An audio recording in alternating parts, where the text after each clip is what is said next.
yose ihimbaza umunsi mukuru ukomeye wa Yosefu Mutagatifu, umugabo wa Bikira Mariya, akaba n'umurinzi wa Kiliziya y'isi yose.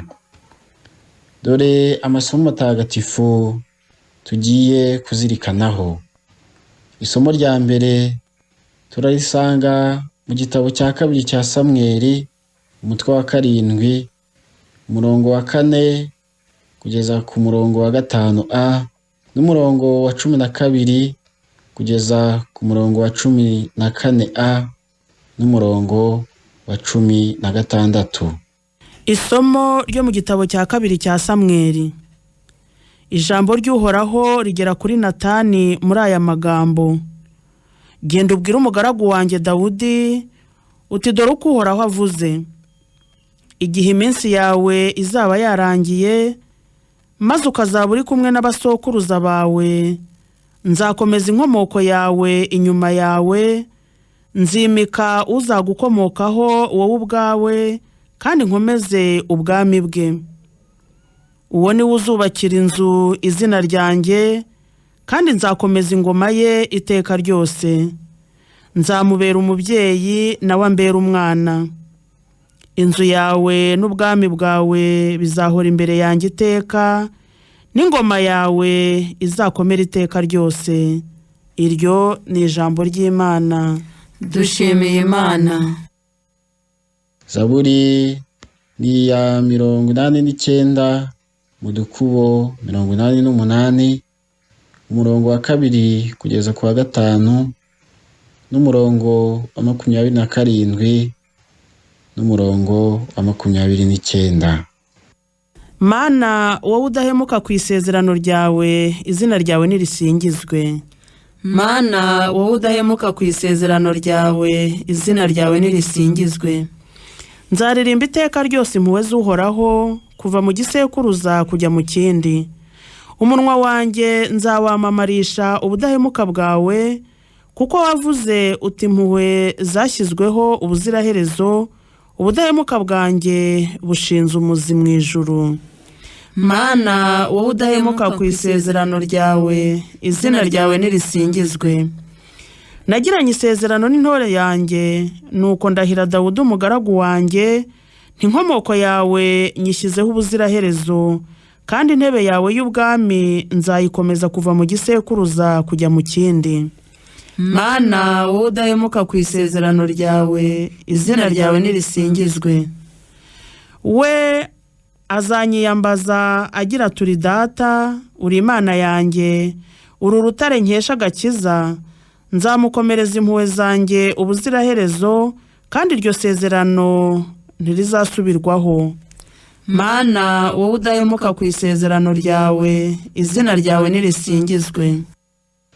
Isomo rya kabiri turarisanga mu ibaruwa Mutagatifu Pawulo intumwa yandikiye Abanyaroma, umutwe wa 4, umurongo wa 13 n'umurongo wa 16 kugeza ku wa 18 n'umurongo wa 22.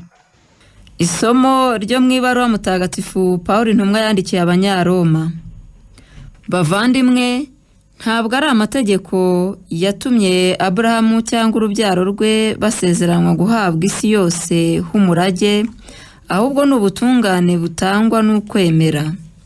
Niyo mpamvu ari kubw'ukwemera isezerano ryabaye ihame, ritangwa ku buntu, rigenerwa urubyaro rwose, atari abishingikirije amategeko bonyine, ahubwo ndetse n'abishingikirije ukwemera kwa Aburahamu, we mubyeyi wacu twese, nk'uko byanditswe ngo nakugize sekuru w'amahanga menshi. Yemeye Imana yisubiza ubuzima abapfuye, igaha kubaho ibitariho. Yizeye ibidashoboka, nyamara aremera, maze abatyo umubyeyi w'amahanga menshi, bikurikije rya jambo ngo dore uko urubyaro rwe ruzangana. Niyo mpamvu ibyo byatumye agirwa intungane. Iryo ni ijambo ry'Imana. Dushimiye Imana. Naho ivanjiri niyanditswe na Mutagatifu Matayo, umutwe wa mbere umurongo wa 16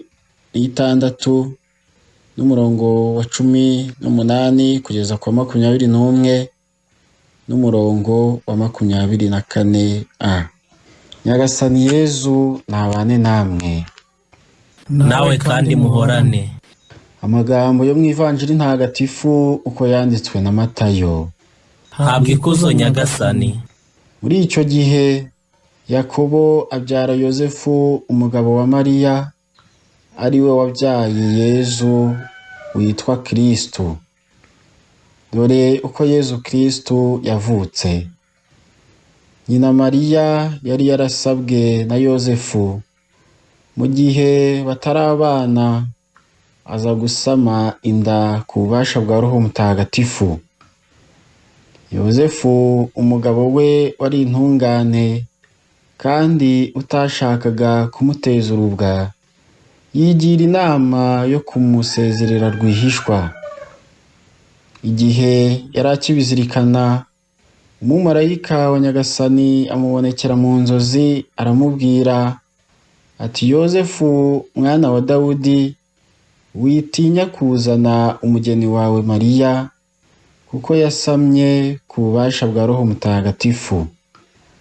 Azabyara umwana uzamwite Yezu, kuko ari we uzakiza umuryango we ibyaha byawo.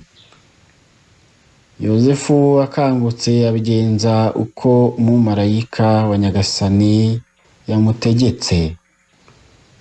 Iyo ni Ivanjiri ntagatifu.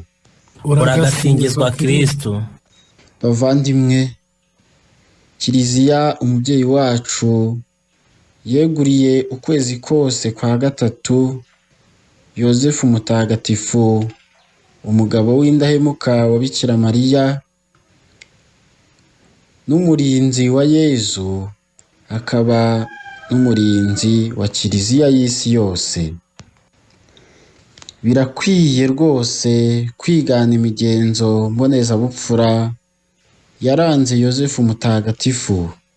Twavugamo urukundo rushyitse, ukwemera guhamye, ukwizera kudatezuka, ubudahemuka, ubumanzi, ukwiyoroshya, ukumvira, ukwiyumanganya, ukwihangana n'indi migenzo yamuranze. Amasomo mutagatifu tuzirikana uyu munsi araduhishurira ibintu bine byadufasha gukomeza urugendo rwacu rutuganisha ku munsi mukuru wa Pasika wegereje. Icya mbere ni uko Imana ari indahemuka ku isezerano ryayo. Icya kabiri, Yezu niwe ndunduro y'amasezerano Imana yagiranye n'abantu. Icya gatatu, ukwemera kwacu nicyo gisubizo duha Imana itwihishurira. Icya nyuma ni uko dukwiye kureka ugushaka kw'Imana kukuzurizwa muri twe. Bavandimwe, Imana ifite izina yahishuriye abantu. Iryo zina ni Uhoraho. Bishatse kuvuga ko ari uwahozeho, uriho kandi uzahoraho. Kamere yayo ni urukundo n'impuhwe. Imana ikunda ibiremwa byayo ikabikiza. Kubw'iyo mpamvu, kurema ni kimwe no gukiza ku Mana. Imana ni indahemuka ku masezerano yayo. Nicyo umuhanuzi Natani yatumwe kwibutsa umwami Dawudi muri aya magambo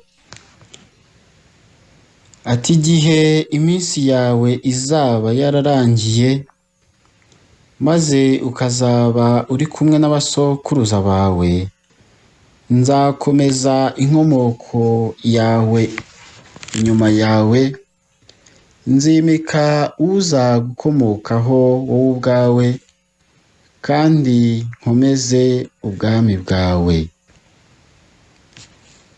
Bavandimwe, iri sezerano ryujurijwe muri Yezu Kristo wigize umuntu, akavukira mu muryango wa Yozefu na Mariya. Yozefu akaba mwene Yakobo. Yezu Kristo ni indunduro y'amasezerano Imana yagiranye n'abantu. Niwe Jambo w'Imana wabanaga n'Imana kandi akaba Imana, nk'uko tubisanga mu Ivanjiri ya Mutagatifu Yohani, umutwe wa mbere, umurongo wa mbere. Imana rero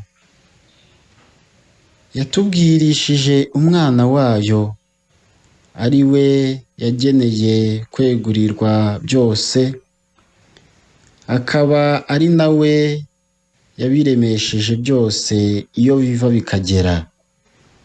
Ibyo tubisanga mu ibaruwa yandikiwe Abahebureyi, umutwe wa mbere, umurongo wa 2.